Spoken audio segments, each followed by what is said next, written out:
During the war, the Yugoslav partisans, who included many women in their ranks, fought one of the bravest campaigns on record.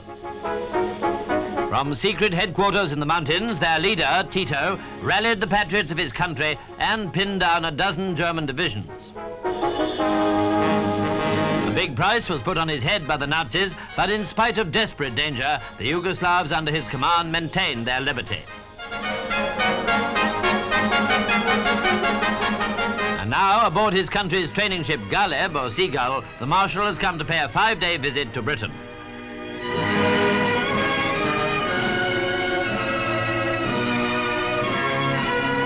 Transferring downriver into a fast Port of London Authority launch, the Yugoslav president began his journey up the Thames. This took him past historic London, and there is indeed no better view of the city's famous landmarks than from the water.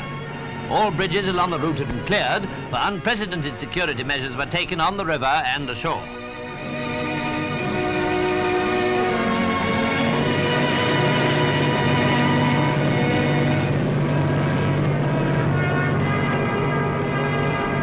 The Marshal's launch had a powerful naval escort all the way to Westminster.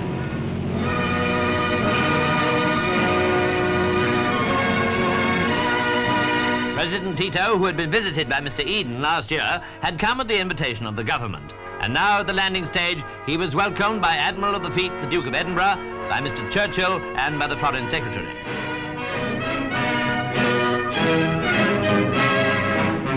After greetings had been exchanged, Marshal Tito at once addressed his salutations to the British people.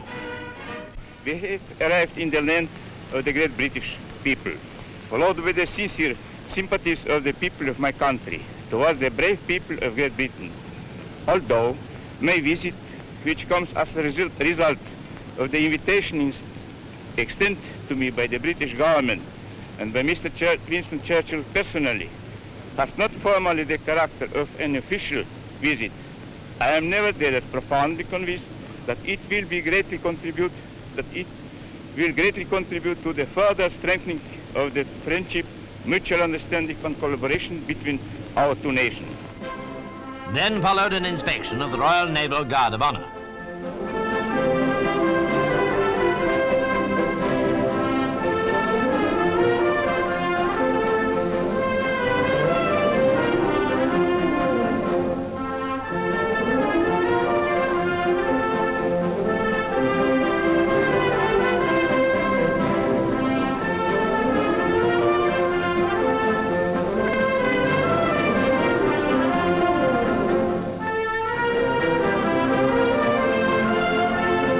It was just after the Duke had left that someone in the crowd let off a smoke bomb.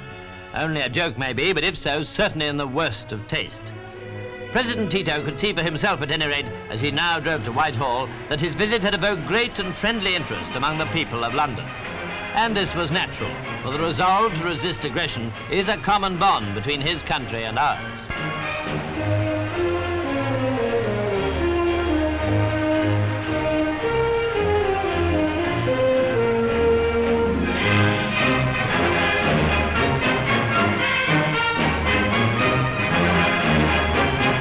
The Marshal's first visit was to number 10 Downing Street, where these film records of him with the Premier were made.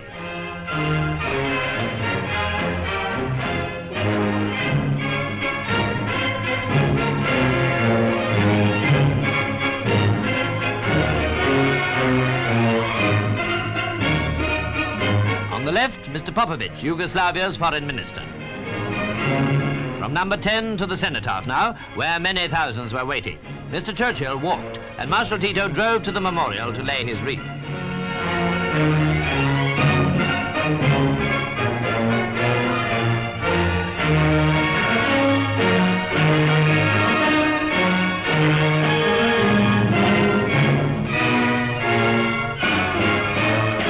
A tribute from a great fighter to allies who fell in battle.